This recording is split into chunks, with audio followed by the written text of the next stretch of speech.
अस्सलामुअलैकुम। मोहम्मद अज़हर सिद्दीक अपने programme mess views के साथ हाजिर खिदमत है।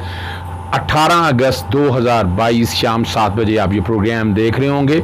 नॉर्दर्न एरिया से होता हुआ मैं वहाँ तो आप लोगों से बराह रास्त रब्ता नहीं, कई दफ़ा आपने खाली आवाज़ सुनी है मेरी, और जब तक मैं शुक्रान में था तब आपने वीडियो भी शेयर होती रही।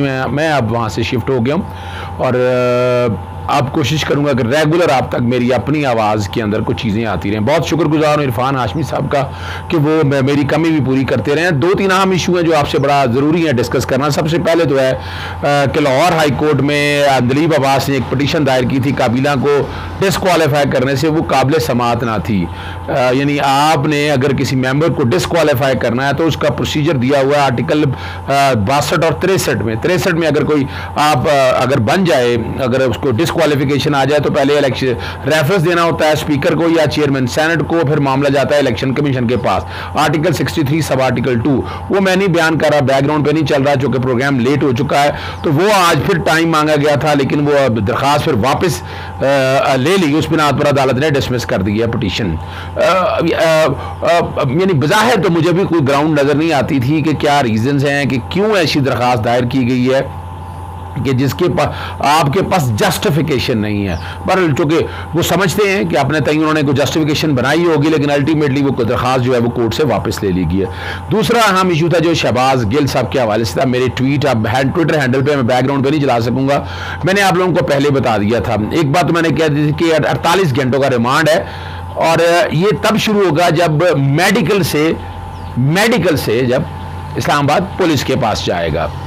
और ये भी कह दिया 2 दिन का रिमांड है, 1 दिन नोटिस होगा, नोटिस होकर 2 दिन पूरे हो जाएंगे और ये रिमांड कंक्लूड हो जाएगा। ये भी मैंने आपको बता दिया था। तीसरा मैंने आपको ये भी कहा था कि जेल हुकाम जो है क्यों डिले किया, इस बात को हवाले करना चाहिए था। ये कानूनी पोजीशन है, आप रोक नहीं सकते। इस हवाले से रोक के फायदा क्या हुआ आप लोगों को? यानी तौहीन अदालत बनती है। आज अब मामला था जस्टिस आमिर फारूक साहब के पास जो दरखास्त दायर की थी, वो ये बात सामने सवाल आया। और फिर जहां तक तशद्दुद की बात है कि मीडिया पे सुन रहे हैं और उसके हवाले से क्या करना है, वो आईजी को इंक्वायरी का दे दिया। पहले मेडिकल रिपोर्ट जब आ गई थी, वो रिपोर्ट अभी तक चैलेंज क्यों नहीं की गई? वो रिपोर्ट मेडिकल बोर्ड बनता, आज जिसे सूरत हाल जरा सामने आ जाती। आज पिम्स में मुख्तलिफ रिपोर्टें चल रही हैं, लेकिन हो सकता है जब ये प्रोग्राम चल रहा उस वक्त शहबाज गिल को हवाले कर दिया जाए पुलिस के, वो नहीं तो कल हवाले कर दिया जाएगा। वो रोक नहीं सकते। अब चूंकि जेल इंतजामिया से मामला आ गया है, पिम्स वालों के पास, वहां हवाले कर दिया गया है। इस्लामाबाद पुलिस के हवाले या बेसिकली अब तो इस्लामाबाद पुलिस जैसे ही वहां से देखती है कि सेहत ठीक होती है, डॉक्टर सर्टिफिकेट दे देते हैं, तो उसके वहां से फिर 48 घंटे शुरू होंगे। ये मैंने कल कह दिया था वो, ताकि क्लियर कर देना चीजों को। और मैंने ये भी कहा था कि ये तरीका नहीं है। आप यानी मिसाल के तौर पर मैंने ये बात भी कही थी और मैं आप इस बात पर कायम इस तरह से हूं कि सेशन जज का जो फैसला था वो खिलाफ कानून था, वो इख्तियार से तजावुज था। यानी इतना अरसा हो गया मुझे भी वकालत करते हुए कि अगर रिमांड देना या रिमांड रिजेक्ट करना, दोनों शर्तों में इसकी निगरानी जाती है, रिवीजन जाती है बिफोर अ सेशन जज। अगर मैजिस्ट्रेट का फैसला हो तो अगर सेशन जज रिजेक्ट करता है तो उसके अलावा तो इख्तियार कोई नहीं है। और रिवीजन मैंने कम देखी है, अलाओ उसका फायदा ये होता है कि एक रिमांड के वजह चले जाते हैं तो दूसरी दफा फिर 1000 बार सोचना पड़ता है कि रिमांड दिया ना जाए। रिमांड देने का ऐसे नहीं है साइक्लो स्टाइल में। Article section 167 of the code of criminal procedure आता है फौजदारी के तहत है, उसमें अब जस्टिफिकेशन देनी पड़ती है कि पहले से प्रोग्रेस क्या हुई। तो 14 दिन का मैक्सिमम है, नैब में चले जाए तो 90 दिन है, इसी तरह एंटी टेररिस्ट कोर्ट में चले जाए तो वहां भी 90 दिन का रिमांड दिया गया ताकि इंक्वायरी इन्वेस्टिगेशन बड़ी डिटेल में हो सके। यहां जो सारी चीजों को सामने रख कर देखा गया, 6 दिन हमने जाया कर लिए। किस बात के 6 दिन हमने जाया किए? अल्टीमेटली अगर आप देखें, अगर उसी वक्त रिमांड हो जाते 2 दिन, यानी मेरा तो मेरी जाती राय पूछते तो मैं तो उसी दिन कहता कि कोर्ट के बाद तो ये फैसला जो है ना आइन और कानून के खिलाफ, इस तरह से ऐसे प्रेसिडेंट कोई नहीं है, सारे केस लॉ ही खिलाफ है। तो अल्टीमेटली उस दिन भी जाना था, आज भी जाना था 2 दिन के लिए रिमांड पे जाके, ताकि प्रोसेस बेल का चलता। ये अल्टीमेटली बेल का केस है और ट्रायल में जाकर आप कंक्लूड करेंगे तो सेडिशन का केस साबित होना बड़ा मुश्किल हो जाएगा। ये 1860 के कानून से चली आ रही, लेकिन मैं ये बता दूं सेडिशन खत्म नहीं करनी। अगर सेडिशन कर सकेंगे तो कोई भी हुकूमत नहीं कर सकेगी। फिर मादर पितर आजादी का कॉन्सेप्ट आ जाएगा और मादर पितर आजादी का कॉन्सेप्ट दिया नहीं जा सकता। ये भी याद रखिएगा, सेडिशन इन लॉ को रिफॉर्म होने की जरूरत है। अगर नहीं हो गया तो फिर मसाइल तो रहेंगे ना। तो अल्टीमेटली क्या हुआ, अगर इंक्वायरी करने का उसी को एफआईओ को कह दिया जस्टिस आमिर फारूक साहब ने। और रिमांड कब शुरू होना है कि जब वो अस्पताल से पुलिस के हवाले किया जाए।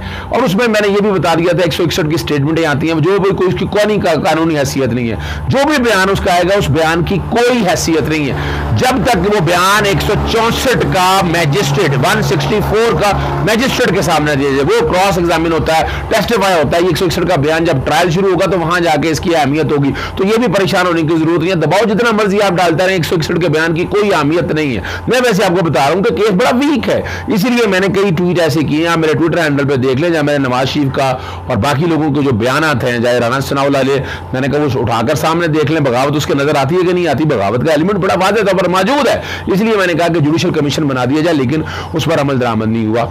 राना सनाउल्लाह के खिलाफ दरखास्त के अंदर आज मुकदमा के अब्दुल्ला मलिक ने दिए थे, अभी तक कुछ नहीं हुआ। मरियम नवाज के खिलाफ एप्लीकेशन आई थी, अभी तक कुछ नहीं हुआ।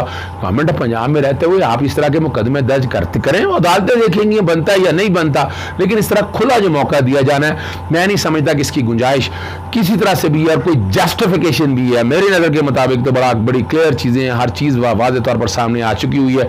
आप डिले कितना करते रहें, जो मर्जी आप करता रहें, लेकिन गुंजाइश जितनी है उसी के मुताबिक law has to take its own course.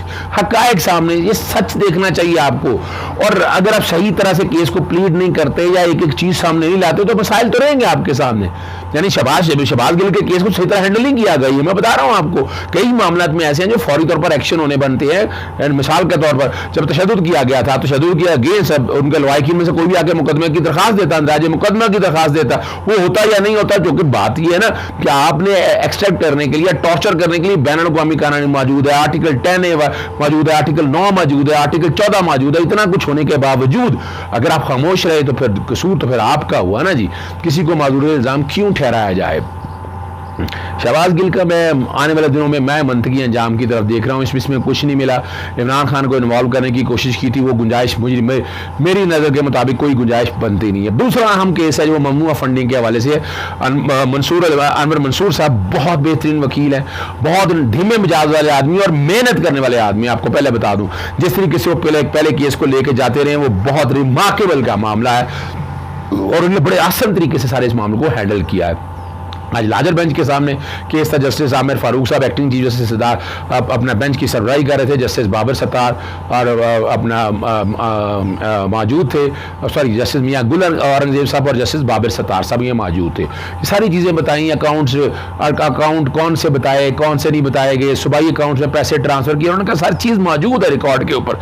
FIA का इख्तियार नहीं है, FIA क्यों इंटरफेयर कर रहा है इस पर? एक तो जस्टिस बाबर सत्तार ने कहा कि वो दौर गुजर गया जो पुराने दौर में होता था, पास सियासी जमातें तहलील हो जाती। तो इस केस के सामने जो इस्लामाबाद हाईकोर्ट के सामने है, मुझे तो तहलील होती नजर नहीं आती। मैंने आपको पहले भी कहा था और मेरे प्रोग्राम उठाकर देख ले, मैंने कहा था आर्टिकल 17 के तहत वफाकी हुकूमत को पहले डिक्लेरेशन देनी है, फिर जाके पार्टी तहलील होनी है। वो इतना आसान काम नहीं है। ममनुआ फंडिंग में इलेक्शन कमीशन ने अपनी इख्तियार से तजावज़ किया, जो FIA को जो अपनी इन्वेस्टिगेशन करने का कहा गया। इसी तरह उन्होंने बाकी जो वफाकी हुकूमत को कहा पार्टी तहलील करने के वाले से, वो भी इलेक्शन कमीशन का अपनी इख्तियार से तजावज़ था। ये वो सारे मामला हैं, नोटिस कर दिया है 24 अगस्त के लिए इलेक्शन कमीशन को आके वहां अपना केस प्लीड करना है।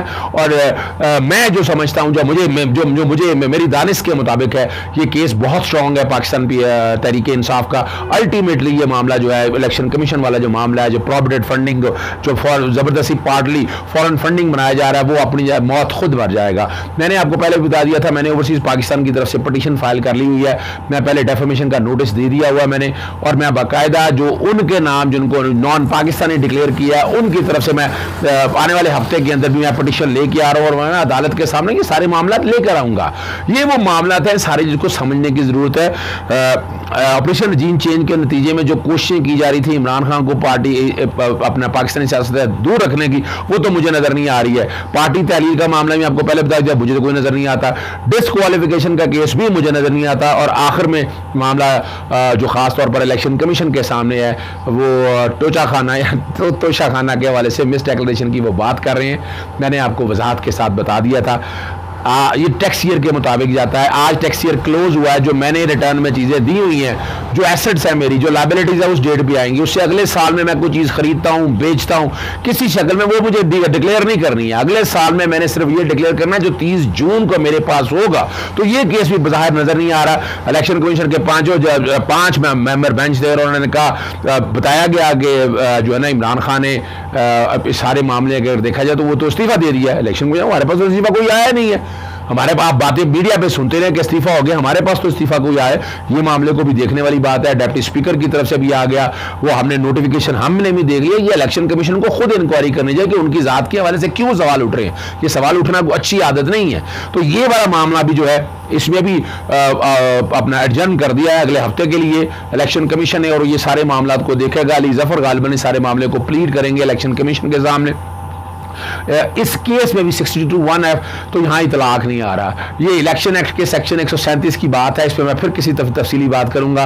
इससे भी डिस्क्वालिफिकेशन दूर दूर तक नजर नहीं आती है, लेकिन ये बता दिया उन्होंने कि 2018 के अंदर तमाम सियासी जमातों में हनीफ अब्बासी के केस में हुआ था, लेकिन PTI के केस को पहिए लग गए थे, बाकी केसों में कुछ नहीं हुआ था। तो दूसरे केसों के हवाले से भी डिस्क्रिमिनेशन वाज़ेह है, लेकिन ये डिस्क्रिमिनेशन ग्राउंड नहीं बन सकती है केस को आगे चलाने के लिए। इजाजत चाहता हूँ। अस्सलाम वालेकुम, अल्लाह हाफिज़, पाकिस्तान जिंदाबाद।